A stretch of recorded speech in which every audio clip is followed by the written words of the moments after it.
Hello, my name is Raymond Karchevsky, and I am a living Christ, a simple man of truth. I'm coming to you from my home here in Cave Junction, Oregon. The series of talks are being sourced from my 15 years of writing on the internet. I assure you that you have not heard what I am bringing you today from any other source, be it the pulpit or the political stage. You may be shocked by what you hear. You may be angered by what you hear. Pay close attention to those reactions, and you will see that they are your habitual conditioned responses to being exposed to that which threatens your indoctrinated beliefs, these ideas which form your present worldview. That is the awakening process in action, upsetting you, jostling you out of your present hypnotic trance, the trance which holds you captive to the influences of those who remotely control your civilized mind. They are the institutions of government, of religion, and mass media. The subject for today is toxic belief, the satanic weapon which has enslaved mankind. Now one may ask, why would anyone desire to believe in a fantasy rather than living in truth?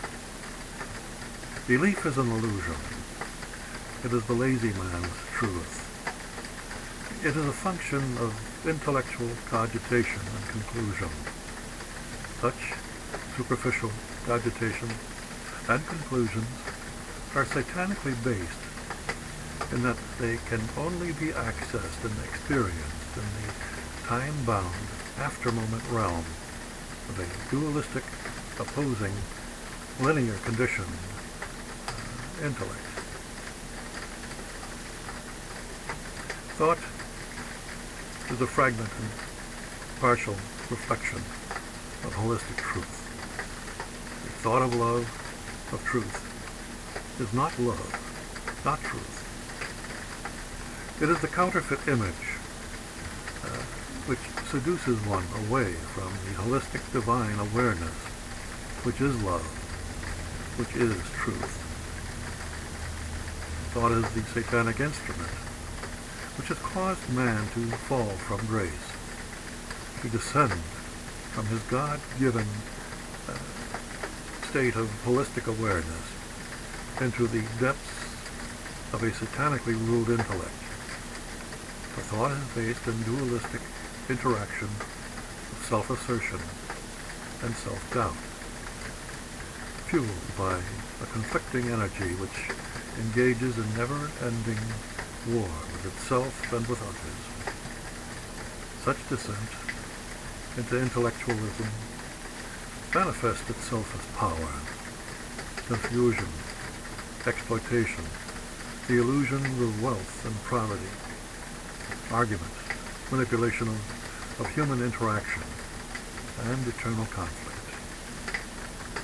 Those who filter the holistic unfoldment of life which presents itself in the eternal and timeless moment of now through their own time-bound, after-moment-based dualistic intellect, form via conditioned beliefs which are inculcated into them by political, religious, and social indoctrination, stumble through life in a blind, confused, fearful, and doubtful existence, and are always in search of security and relief from the pain of their own never-ending self-enclosed hell. For those people, they have forfeited their divine awareness. They have sold their souls, that which is observable as holistic energy, based in direct perception of truth, for the finite rewards of materialism. And so they become enslaved to their own limited, habitual thoughts and desires, and can thus be remotely controlled by elusive, hidden, shadowy, authoritative satanic entities who have the capacity to enslave them through such an habitually conditioning thought system. Satanic thought rules the civilized world of man. All civilized men and women therein are therefore subject to the conditioned confusion which separates them from their spiritual brothers and sisters who have also been conditioned to believe in such frivolous, parochial, divisive, fragmented, nonsensical concepts, which set them apart from each other, and are therefore thrown into eternal conflict, keeping them separated and at war, one with the other, and even within themselves. The existence of peace, truth, the non-dualistic energy of love, is an impossibility in such a dualistic, opposing, satanically ruled world, a world of hell. Only a Christ, a simple man of truth, whose words and actions resonate with the unmistakable, non-dualistic ring of truth, is free from such satanic travail. His very beingness of non-dualism in a psychologically dualistic setting causes a Christ to stick out like a sore thumb by his blind, believing contemporaries who have been trained to worship Satan, the weaver of satanic concepts and ideas, as their God. Men and women, since time immemorial, have been controlled through such myths and mysticism by their satanic leadership. Religious mind controllers have twisted the minds of such blind believers, making the state of non-dualistic consciousness the consciousness based in truth, unattainable to them, and through satanic belief cause them to fantasize that they are lost, and thus require the need for an imaginary savior to come and rescue them from their own personal travail.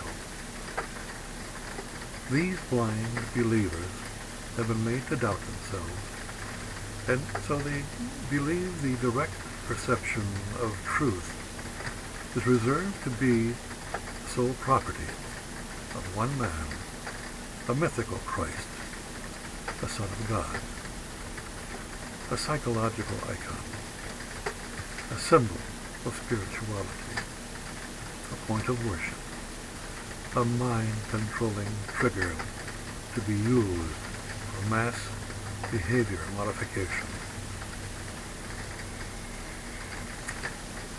Jesus of Nazareth spoke simply and truthfully when he said he was the truth, the life, and the way. He offered a path of salvation to his contemporaries, yet not one of them understood him, not even his closest disciples. Such a simple life of a man living as a sovereign posed a threat to the existing satanic controllers of his time, so much so that he was put to death with the roaring approval of parasitically mind-controlled blind believers of his time. Had they not been given the chance to free either Jesus or Barabbas? Did they not choose one of their own, one whom they could identify with, Barabbas?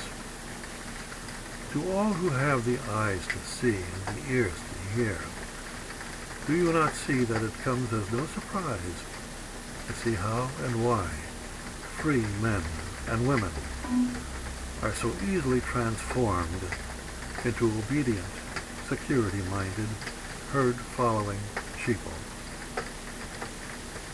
To be continued. And thank you again for listening.